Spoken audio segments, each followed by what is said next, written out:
Bonsoir, les informations. 3 sociétés de pêche ont fait don au gouvernement de 3 200 000 roupies qui serviront à administrer le vaccin COVID-19 après une approbation de l'OMS, l'Organisation mondiale de la santé. Le don a été fait à State House et le chèque a été remis au président Wavel Ramkalawan par des représentants de ces sociétés de pêche. Les 3 sociétés sont Seaward Limited, qui est une agence locale, et 2 entreprises de pêche espagnoles, Albacora et Infesca.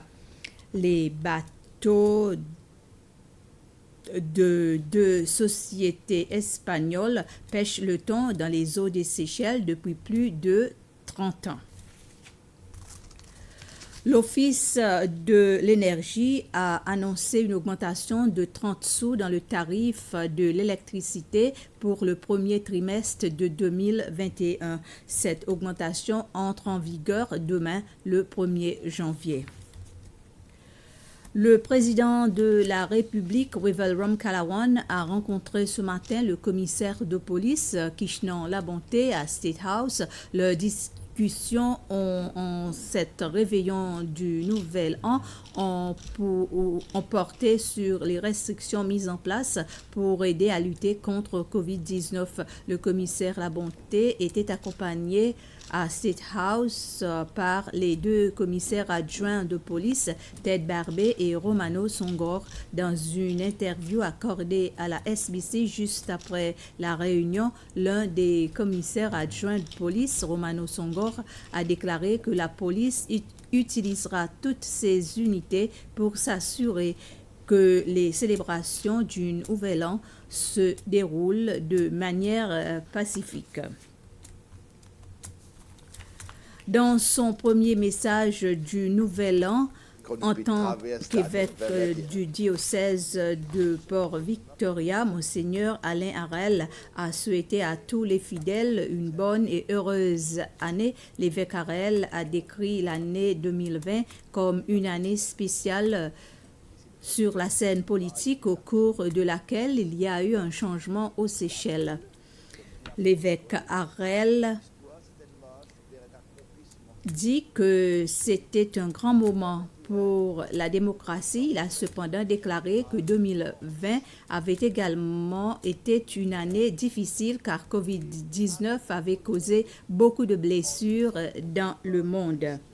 Mais Monseigneur Harel a exhorté à tous les fidèles à laisser derrière eux toutes ces difficultés lorsqu'ils traverseront 2021. Il a exprimé le souhait que tout le monde regarde 2021 avec solidarité, paix et justice face aux défis qui sont à relever.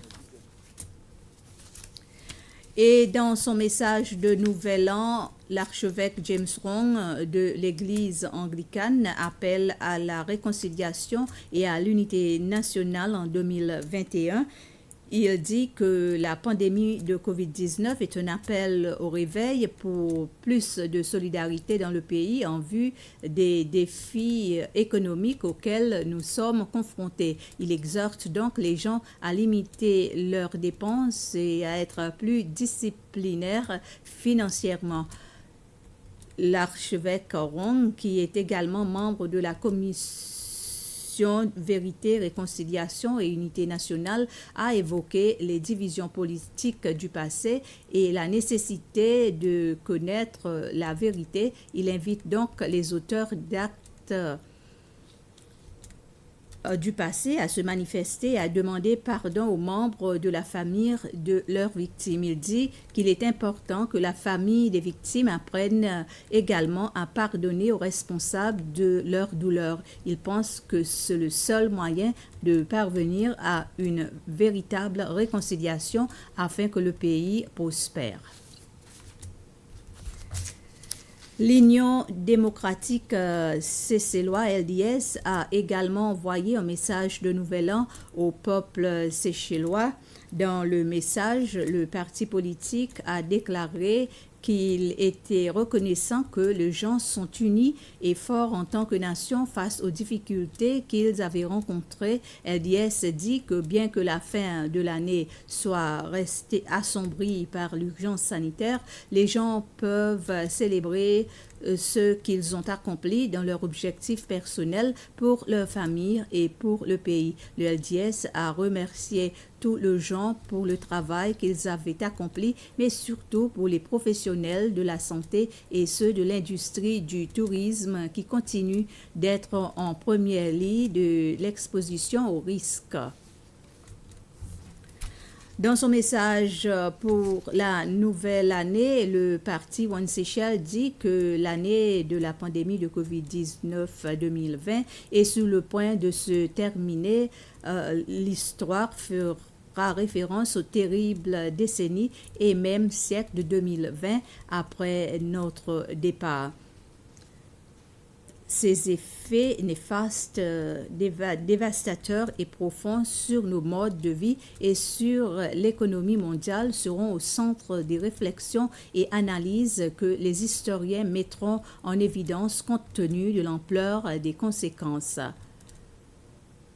Les messages les plus vulnérables pour lesquels de 100% leurs revenus disponibles et consacrés à la subsistance trouvent quasiment impossible de joindre les deux bouts avec les revenus statiques courants.